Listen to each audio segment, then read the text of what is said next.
Wow, what a big crowd. I actually didn't expect this at all. And I'm actually very honoured to be here today and speak to beautiful people.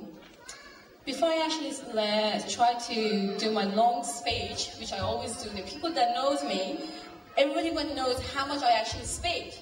Sometimes I don't even need this mic, and normally when I write something in the paper, I always try to follow it, but hopefully tonight I'll be able to follow that.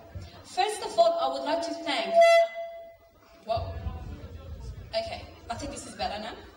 First of all, I would like to thank our honourable ministers, and also a special thanks to our senator who is coming from a very far away today, and she has just arrived from the airport, Senator Sarah Hanson-Young.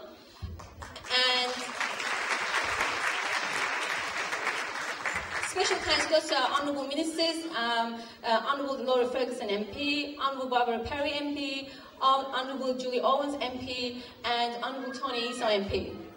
We are all very grateful to have them as our main guests tonight. And also we have our many thanks goes to our distinguishable guests such as Eva Oaks, Howard High School, St. Martin Mercy College, Refugee Council, Amnesty International, Get Up, and many other Open Diversity, and all the Afghan associations that are here tonight. I would also like to congratulate Happy Mother's Day to all the mothers in here, because we did have Australian Mother's Day, and our Afghan mothers were just a few days before. It's great to have all the mothers here as well tonight. Mother's Day reminds of a lesson that we have long since learned but have not yet sufficiently put into practice, and that is the basic rights and dignity of women and girls, which should be accorded the same respect as that given to men and women.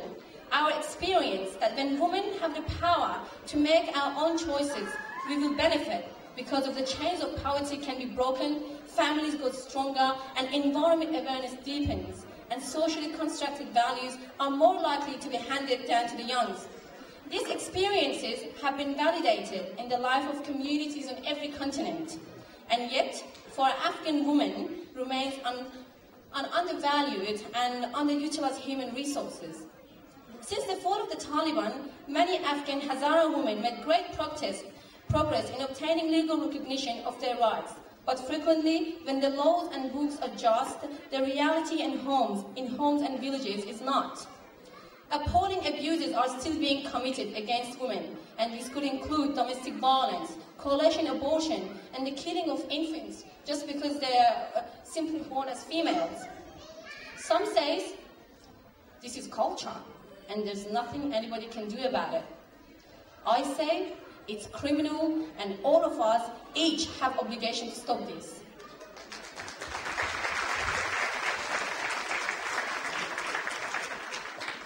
Hazara women have been deprived from education for many years, and as a result, many of them are illiterate. In order to encourage Hazara women and shift their life and empower them, the key issue is education.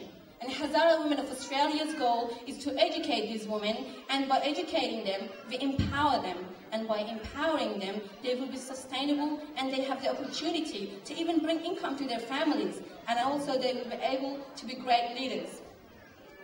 Hazara Women of Australia is a non-for-profit organisation with the fundamental objectives of creating a healthy, peaceful atmosphere and safe environment for Afghan women who have experienced war and persecution and have difficulty to settle in a new country, and they are all having or facing enormous problems in settling in a new country.